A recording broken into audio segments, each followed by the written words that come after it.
Hello Internet, it's me, Mario90, with new kind of video. This time around, I wanted to try something new. Just talk. Talk about things I've been meaning to talk, or don't see discussed a whole lot, or just feel like babbling about it. So these will be kind of crude, unpolished videos with only barest of amounts of scripting or research. You know, little change to formula, if you will. And hey, if this gets positive results from me or the audience, I might do this regularly.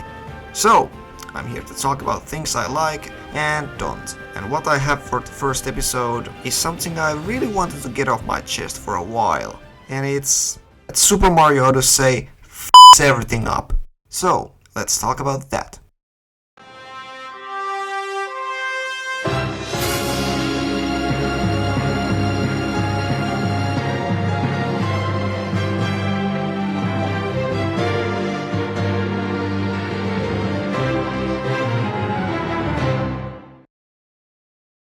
Little disclaimer, if you haven't played Super Mario Odyssey and don't want spoilers, click off the video, or if you don't care about spoilers, I suggest to watch a quick playthrough of the game, or you'll be fucking lost, as I'm just gonna ramble and not explain all the context you might need. And to the people who played the game, enjoyed it, and didn't already click off the video, well, you're good. To examine how Super Mario Odyssey not only breaks, but destroys the canon of the series, I need to answer one big question. What even is Mario canon? It's not that hard to explain really. This one's main Mario from main series of games, which also encompasses the spin-offs, card games, sport games, and Mario & Luigi titles, along with Luigi's Mansion. Yoshi, Donkey Kong, and Wario games are also part of this universe. This Mario is from Paper Mario, which is not canon to the main series. They are over there, making bad games forever to pile on top of the first three unparalleled games of excellency. Art and teaching games are not canon. What they are is trash. Crossovers are questionable, so let's forget about them. All the cameos are not canon. TV shows not canon, nor any comics.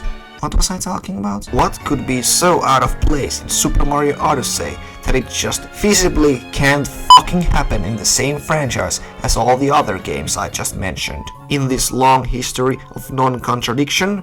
Fucking everything! Super Mario Odyssey was created around the concept of traveling around the world, meeting new people, and visiting foreign places. Too bad the concept has already been used in Mario. Ever heard of Paper Mario and Thousand Year Door? Those games have Mario traveling to strange new lands, even to the moon, with more original transportations, I might add. And in these games, the people you meet are not dumb props, but have actual stories and characters. But anyway, moving on. Let's start by examining the map of Mushroom World, or whatever the hell the name of the planet is these days. Have you noticed anything yet? Yes, Mushroom Kingdom is small as Mart's dick around women. I mean, the whole premise, the whole world of at least 100 plus Mario games is not fucking important in the grand scheme of things. It's just one of the many fucking kingdoms, and apparently smallest one, which was never hinted at the slightest. This is the one fucking island Bowser wants. This is the one place Mario has busted his ass to protect. Remember when Mushroom Kingdom was important, huge place? It apparently never was. Mario and Bowser have been playing hero and villain in this ridiculous kiddie pool when larger world has been out there unaffected by it all. That's lame. Remember when Bowser went and conquered the entire universe because taking Mushroom Kingdom was too hard? Good times. Let's look at, from logical standpoint, how it makes absolutely no sense for Mushroom Kingdom to be this small. In all of mainline Mario games, aside from a few exceptions like Sunshine and World, we always journey through Mushroom Kingdom, and what we see? Multiple, and I mean multiple, different ecosystems and named areas. Just counting all the different desert worlds in New Super Mario series alone, you get massive mini continent, and not this ridiculous mushroom island smaller than goddamn Australia. Do you know how many desert ecosystems Australia has? Not f***ing 14! There's no logical explanation on why it's so small when we are shown otherwise throughout the years. For fuck's sake, Cascade Kingdom is larger. Ever heard of that place? And that's not even the worst damage done to Mushroom Kingdom. How about the level itself? Obviously, Peach Castle has been inconsistent in on itself throughout, well, every game. But that's largely thanks to designers. But what I do know is that Peach Castle shouldn't be sitting on top of stone column with bottomless pits on side. I mean, look at this landscape. There's nothing. Nothing as far as I can see anyway. Mushroom Kingdom is lifeless, boring steppe that has no sign of adventure nor people living there. Where are all the levels that the castle oversees? Where's Toad Town? Fuck! It's right next to the castle in Super Mario Galaxy. I'm starting to figure out why Peach Castle had those hills besides it in Super Mario 64. At least then we were spared of having to stare at empty nothingness. Interestingly enough, all the other kingdoms do this as well. This is especially funny in Metro Kingdom, where apparently cities are built on top of sticks inside bottomless craters. It's amazing how levels in 64 made themselves feel like connected to bigger, larger world, and weren't just floating in nothingness, when its story states they're all fake worlds anyway. But Odyssey, that has nerve to put the kingdoms into real-life map, is so goddamn poor with this. The Sand Kingdom looks fine at the first glance.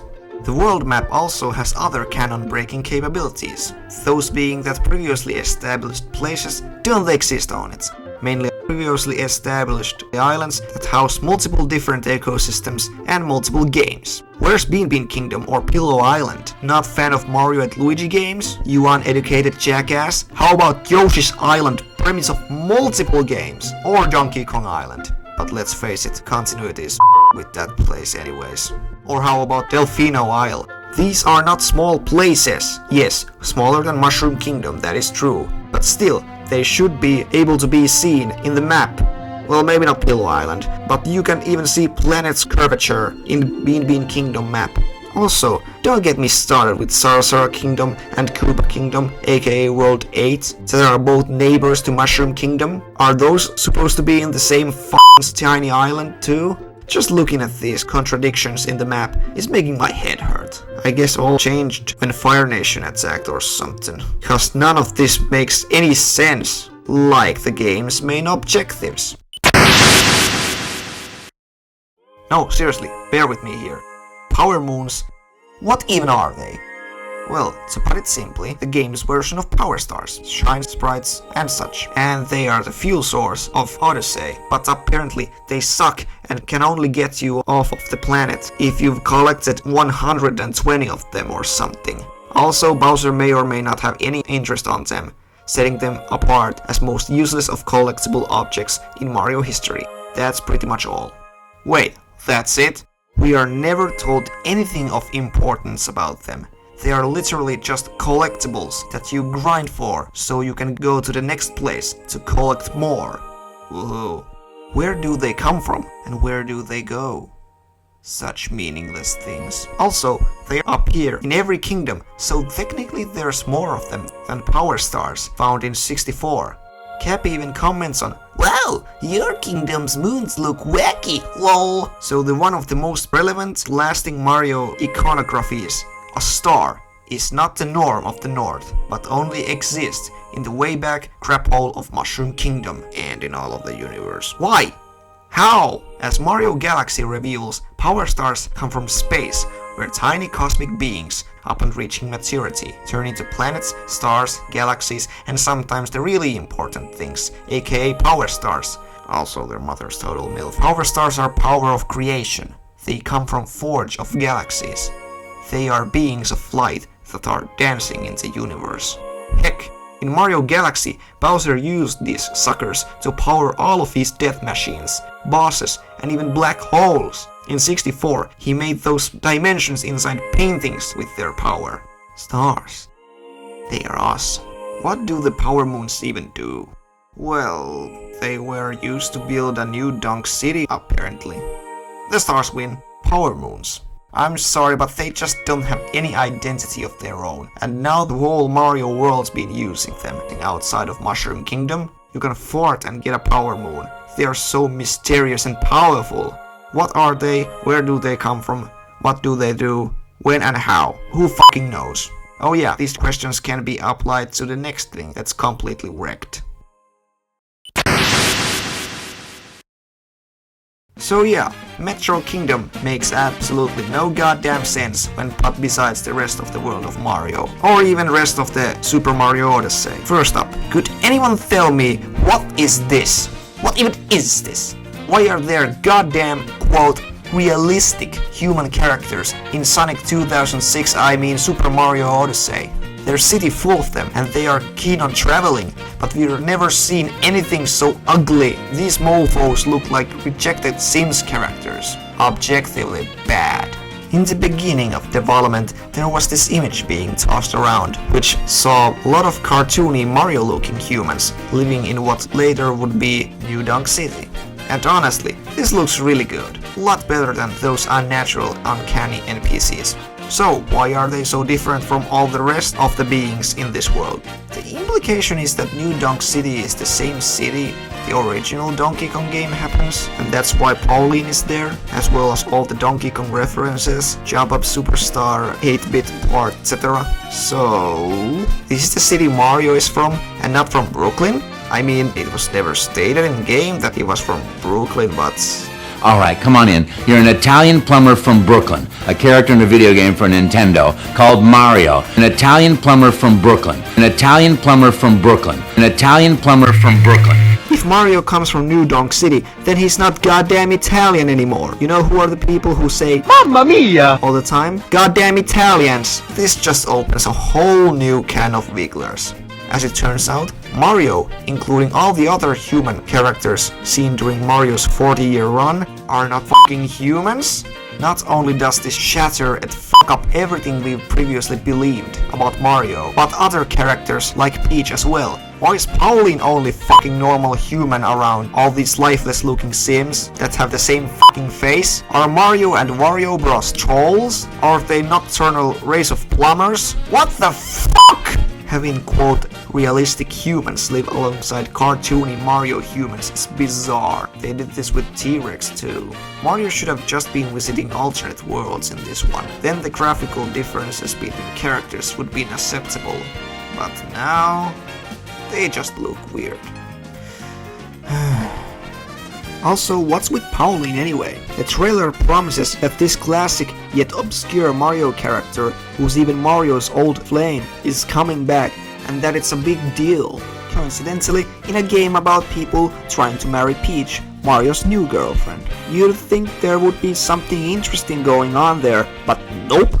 Game just glosses over Mario meeting her again with, "Oh hi Mario, could you help me with some power moves, pretty please?" I'm like, what the f*** would you waste so much potential? You'd think there would be some catching up to do between these two old friends after one's just become mayor all of a sudden. Or there should be some conflict between them. Maybe Pauline could have been in league with Bowser cause she's jealous of Mario's affection towards Peach. Or she could have the very least given Mario her blessing for finding a new love to his life. Fucking do anything with her.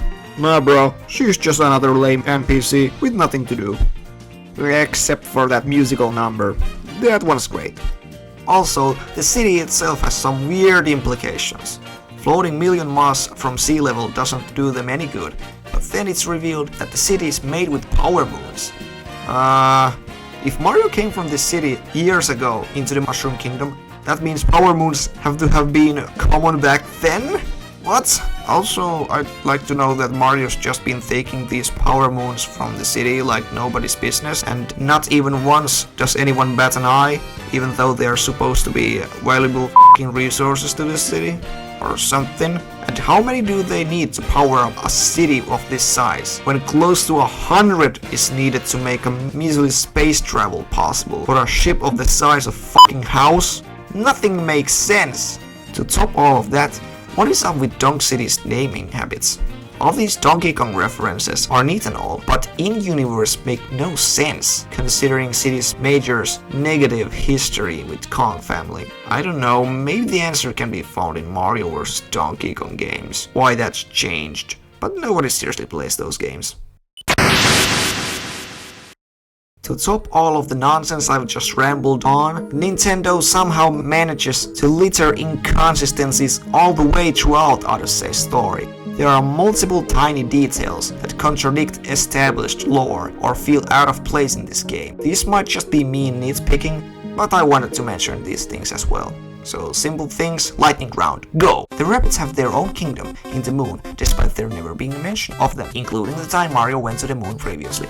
All of the bosses in the game are so fragile that regular enemies can be used to defeat them. Mario is total shit hero throughout the whole game, always being late to catch up or to stop Bowser, unlike in previous games where he has different objectives littered throughout the map or doesn't know which castle to go to. I guess he should be called Super Tardio from now on. Bowser just out of nowhere turns into genocidal maniac and massacres a kingdom that is now known as Ruined Kingdom. The game casually confirms this, blaming the kingdom's destruction on Bowser and the Ruined Dragon. Mario can't just ride Yoshi like usually and needs to capture and possess his quote best friend instead of just riding him like 50 plus games earlier. Why are all the people here in the wedding and how did they get to the moon? Do they all have near 100 power moons of space travel? Bowser's apparently bisexual, causing Super Princess Peach to make a lot more sense. Bowser is apparently afraid of clowns now, despite riding one since Super Mario World, and even gifting his children with same kind of clown. The ending, while meant to be endearing, sucks! Watching this game contradict and disregard lore of Mario franchise, lore which should be easy peasy to keep straight, was hard. Now some of you, pardon me for saying this, uneducated saps or casual players might bring up this quote from Shigeru Miyamoto. In response to questions regarding to Mario characters' willingness to play tennis or race cards with each other despite constantly being at odds, Miyamoto stated that he thinks of the cast as more of trope of actors. Quote, if you're familiar with things like Popeye and some of the old comic characters, you would oftentimes see this cast of characters that takes on different roles depending on the comic or cartoon. They might be businessmen in one cartoon or a pirate in another. Depending on the story that was being told, they would change roles. So, to a certain degree, I look at our characters in similar way and feel that they can take on different roles in different games. So, people in Mario are just actors, and Super Mario Bros. 3 is stage play, and Super Mario 64 is TV show, Oh, so nothing's canon then, dear viewers? And all of your so-called best video games of all time on top of all of your pitiful childhood memories are all lies? Also, Miyamoto is apparently Bowser Jr.'s mom, but let's not go there. Look, just let's pretend that he actually says that the characters are actors, even though he says that they are like actors because they can take on multiple roles, stories, because they can do one thing one day and another thing the next day, even going as far as to compare them to Popeye characters in that sense. That is still easily debunked. This is all in order to explain why Mario and pals play tennis and race cars when they are in constant odds with Bowser and Wario brothers. But hey, let's pretend that context isn't a thing and pretend that he says nothing's real and debunk that real quick. For those who don't know what Death of the Author is, I suggest you to read a f***ing book or watch one of the million YouTube videos about it, because I ain't got all day. Remember all the crossovers Mario has been in over the years? Now, you might say, ha! Those are not canon! You said it in the beginning of the video! Technically, I did, but all crossovers have one thing in common, that being that they are supposed to represent the characters in them. So, Mario the actor is able to fight competently alongside other Nintendo characters, participate in Olympics with Sonic using supernatural powers, shoot guns with rabbits in a world of Mushroom Kingdom. Well, that one's a bit weird, but premise alone tells you it uses world and logic of Mario. Are all video game characters then actors? Is everything lie? If Mario is an actor, why is his actorness not conflicting with everyone's real characterness? Why is this actor doing all these things alongside with the real characters? Get real or get wrecked. Why do I even care that Odyssey doesn't pay attention to what came before? because what came before needs to matter. The story of Mario, even if it can and will continue to be whimsical macrocosms that don't flow into each other seamlessly and have pretty much little to no relation with the past games, still generally do not contradict anything said before. It matters because in order for story to have logic and sense, it needs the continuity to show what can and can't happen. I think many people wouldn't be happy if the next Mario game came and in it Mario is a living planet traveling the mushroom gaydom searching for his fake mustache that grants him super strength so he can save the world's end from being tampered by King of Slugs, Bowser, Majin Luigi and Empress Toadette so he can produce the greatest Afro farm seen in his home world revealed to be Hyrule. Because if that happened, all that came before, all we once knew, would have been pointless as it never leads up to anything. If what came before doesn't matter, Nintendo can just ignore everything in favor of doing something else. Oh yeah, that happened. If this continues on in subsequent Mario games, I think that many more are gonna notice and feel the same way as I do. Maybe. You guys do you. But please, remember this rant was not for naught. I want you, all of you, whether you'd be future aspiring writer or someone else, never invalidate your previous stories in favor of something new, however good it may look in paper. And I am not just talking about video games. Movies and comics do this all the time with their constant revivals, soft reboots and other mandated bullshit. It's so hard to believe I'd encounter a game I enjoyed so much but was so angry with simultaneously. A Mario game no less. I love the rich and atmospheric worlds. There's so much to do and so much to see. Cappy's great mechanic and gameplay brings back all the right stuff from classic Mario titles. I even like the story, even if it was just glorified version of Mario getting cucked by Bowser and both getting wasted in the end. How anticlimactic is that? They really should have gone with the original ending. So, not a bad game, but how it handles continuity and sometimes its own internal logic f***ing sucks. Anyways, thanks for watching, leave a comment, like, subscribe, all that stuff. And I'll see you all next time, possibly with a lot happier topic. The story of Sonic Forces f***ing sucks!